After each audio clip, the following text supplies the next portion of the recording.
Good morning dear students. अभी हम लोग एलएनटी कॉलेज के स्टूडियो में हैं। यहाँ से आप लोगों के लिए लाइव रिकॉर्डिंग हो रही है, क्लास की लाइव रिकॉर्डिंग हो रही है। I am doctor Zoya, department of political science. आज हम लोग टॉपिक कवर कर रहे हैं जो हम लोगों को टीडीसी थर्ड ईयर में पढ़ना है, वेस्टर्न थॉट। तो पिछले यूनिट में हम लोगों ने प्लेटो के बारे में पढ़ा था। आज जो टॉपिक हम लोग कवर कर रहे हैं वो है अरस्तू के। आज हम लोग को यूनिट सेकंड में अरस्तू के बारे में पढ़ना है। तो आज हम लोग अरस्तू के राज्य संबंधी जो विचार है उसको कवर करेंगे। अरस्तू को संक्षेप में हम लोग समझ लेते हैं कि अरस्तू जो थे वो प्लेटो के शिष्य थे, और अरस्तू ने जो अपने विचार दिए वो स्टेट के प्रति क्या दिए। तो अरस्तू कहते हैं कि अरस्तू के अनुसार व्यक्ति एक राजनीतिक प्राणी है और राज्य व्यक्ति की इसी प्रकृति का परिणाम है। अरस्तू का मानना है कि जो व्यक्ति है वो एक राजनीतिक प्राणी है और राज्य व्यक्ति की इसी प्रकृति का परिणाम है। प्लेटो की तरह वह सोफिस्ट वर्ग की धारणा का खंडन करता है कि राज्य सोफिस्ट जो थे, हम लोग पिछले क्लास में भी पढ़े थे कि सोफिस्ट कौन थे, जो वहाँ यूनान की जो प्राचीन चिंतक थे, वो जो उनके जो विचार थे, प्लेटो ने जिनका खंडन किया इस धारणा का, तो राज्य की उत्पत्ति किसी समझौते से हुई है। तो अरस्तु भी मानता है कि प्लेटो की तरह वह सोफिस्ट वर्ग की धारणा का खंडन करता है और राज्य की उत्पत्ति किसी समझौते से हुई है, ऐसा सोफिस्ट वर्ग का मानना था, लेकिन इनका नहीं मानना था।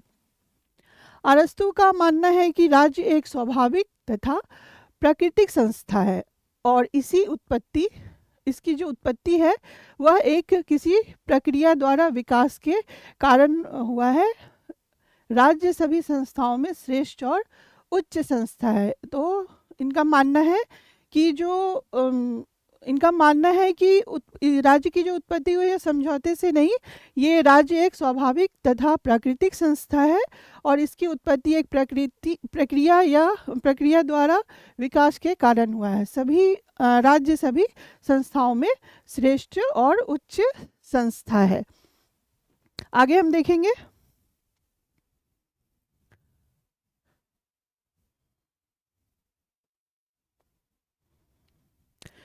राज्य की उत्पत्ति कैसे हुई। अब अरस्तु क्या मानते हैं कि राज्य की जो उत्पत्ति हुई, राज्य मनुष्य की सामाजिकता का परिणाम है। राज्य क्या है? राज्य जो है वो राज्य मनुष्य की सामाजिकता का परिणाम है। कैसे? तो वो मानता है कि विवाह के आधार पर परिवार संस्था का उदय होता है। उसका मानना था अरस्तु का कि विवाह के आधार पर परिवार संस्था का उदय होता है, जहाँ पति पत्नी और बच्चे दास होते हैं। आगे वो कहता है कि कई परिवारों के एकत्र होने से ग्राम बनता है। तो दैनिक आवश्यकताओं से कुछ अधिक अगर हमको फिर प्राप्त करना हो तो ग्राम भी व्यक्ति की सभी भौतिक, बौद्धिक और नैतिक आवश्यकताओं की पूर्ति नहीं कर पाते हैं। इस कारण कई ग्रामों के सम्मिलन से नगर राज्य का जन्म होता है। व्यक्ति का सर्वांगीण विकास इसी संस्था से होता है। आगे हम देखेंगे।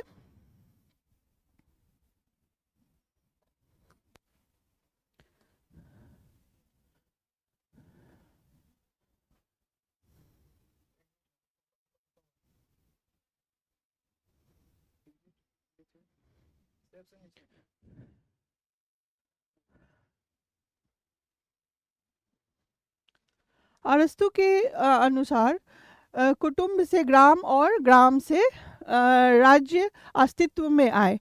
राज्य की परिभाषा करते हुए वह कहता है कि राज्य कुलों और ग्रामों का ऐसा समुदाय है जिसका उद्देश्य पूर्ण और आत्मनिर्भर जीवन की प्राप्ति है। वो मानता है कि राज्य जो है वो कुलों और ग्राम, जैसे कि जो परिवार और जो जिससे फिर ग्राम बने, इस तरह से जो आगे हम बढ़े, तो वो उसका कहना है कि ऐसा समुदाय है जिसका उद्देश्य पूर्ण और आत्मनिर्भर जीवन की प्राप्ति है।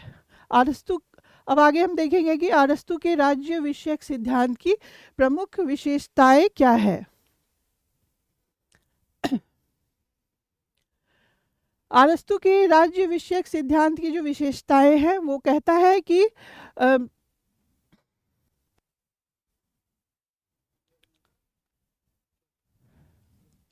वो कहता है कि राज्य एक स्वाभाविक संस्था है। वो उसको नेचुरल मानता है। राज्य एक सर्वथा स्वाभाविक संस्था तथा प्रकृति संस्था है, वो ऐसा मानता है। राज्य परिवार का व्यापक रूप है। यह वह वैसे स्वाभाविक है जैसे राज्य। वो कहता है कि जैसे राज्य जो है वो परिवार का व्यापक रूप है, वैसे ही स्वाभाविक है जैसे कि राज्य। जो मनुष्य राज्य में रहने में असमर्थ है, या जैसे इसकी आवश्यकता नहीं, जिसे उसकी आवश्यकता नहीं, वह या तो पशु है या तो देवता। वो यहाँ कहना चाहता है, यहाँ पे पशु और देवता से हम ये समझेंगे कि अगर आप आपको अपने समाज के लिए कुछ करना है, और अगर करना से ये है तात्पर्य कि आप अपने समाज के लिए बेटर करते हैं, अपने लिए बेटर करते हैं, तो राज्य का विकास होता है। अगर नहीं करते तो आप पशु के समान हैं। या फिर देवता, अगर हमारे समाज में ऐसी अवधारणा है कि देवता जो सबकी सुनते हैं, सबकी करते हैं, तो आपको हमेशा अच्छा करना है। इससे ये मेरे अपने विचार है। राज्य सर्वोच्च समुदाय है।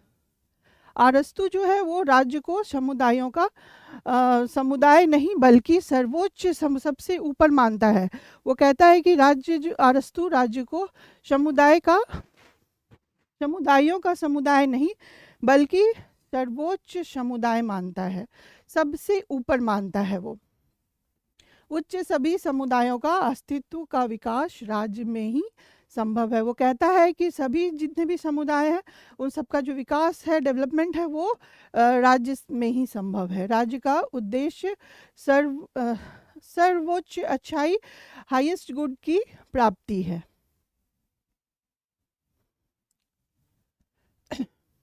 आगे हम देखेंगे कि राज्य व्यक्ति का पूर्वगामी है। वो ऐसा मानता है कि राज्य जो है वो पूर्वगामी है। वो ऐसा मानता है कि पहले से है, लेकिन अरस्तु जो है वो कहता है कि अरस्तु के अनुसार राज्य व्यक्ति का पूर्वगामी है। इसका ये तात्पर्य हो रहा है कि वो ये मानता है कि पहले से समाज है। समय की दृष्टि में परिवार पहले है, जबकि प्रकृति की दृष्टि में राज्य।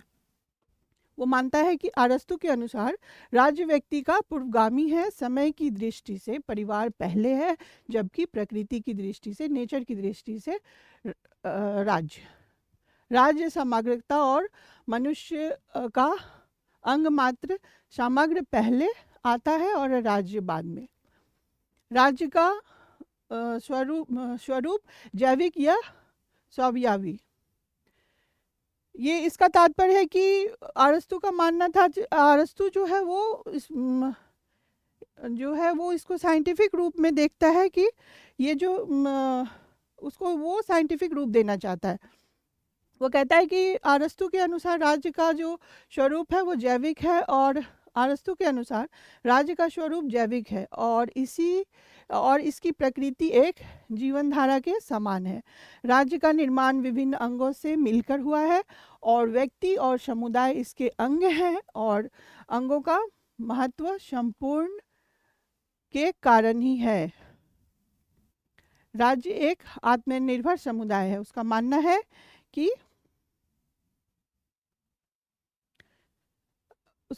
है कि राज्य एक आत्मनिर्भर समुदाय है। आत्मनिर्भर समुदाय से आशय है कि राज्य अपनी सभी आवश्यकताएं पूर्ण करने में स्वयं सक्षम है। वो ये मानता है। राज्य सभी स्थितियों एवं वातावरण की सृष्टि करता है जो व्यक्ति के नैतिक विकास के लिए आवश्यक है।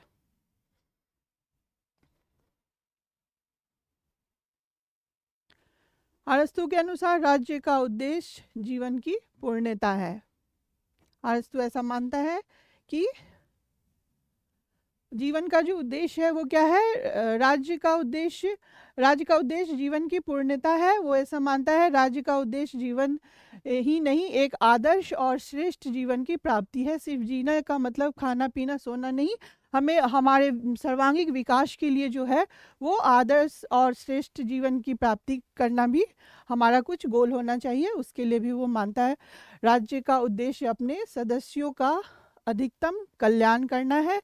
राज्य का कर्तव्य सकारात्मक और रचनात्मक होना चाहिए, वो ऐसा मानता है। इस प्रकार अरस्तु राज्य को एक प्राकृतिक और स्वाभाविक संस्था मानता है जिसका उद्देश्य व्यक्ति की भौतिक और नैतिक आवश्यकताओं की पूर्ति करना है। प्लेटो की भांति अरस्तु भी नगर राज्य या सिटी स्टेट को सर्वाधिक श्रेष्ठ मानता है। यहाँ ये कहना है कि जो अरस्तु जो था वो एथेंस, वो जिस राज्य का रहने वाला था वहाँ पे क्या थी कि नगर राज्य की व्यवस्था नहीं थी। वो एक एथेंस का ही उपमहाद्वीप था, वहाँ का रहने वाला था। तो उसने जो है इस व्यवस्था को समझने के लिए प्लेटो के एकेडमिक में एडमिशन भी लिया। वहाँ पे उसने ज्ञान मीमांसा को प्राप्ति के लिए वहाँ एडमिशन लिया, उसको जाना समझा, उसके बाद उसने अपना व्यू रखा। तो नगर राज्य वो कहना चाहता है कि जो नगर राज्य या सिटी स्टेट को सर्वाधिक श्रेष्ठ राजनीतिक संगठन मानता है, उसने अपने आदर्श राज्य को एक नगर राज्य के रूप में ही देखा है। अपने राज्य संबंधी विचार में नगर राज्य को ही समस्त कला और गुणों से संपन्न मानता है, जिसके अंतर्गत व्यक्ति का सर्वांगीण विकास हो। उसका मानना था कि उसके जो है व्यक्ति का जो है जिसके अंतर्गत व्यक्ति का सर्वांगीण विकास से तात्पर्य है कि एक व्यक्ति के विकास के लिए उसके मानसिक, बौद्धिक, आध्यात्मिक सभी तरह के उसके जो विकास हैं, सामाजिक, वो सभी विकास इसके अंतर्गत होते हैं। Thank you. इसको हटा दें।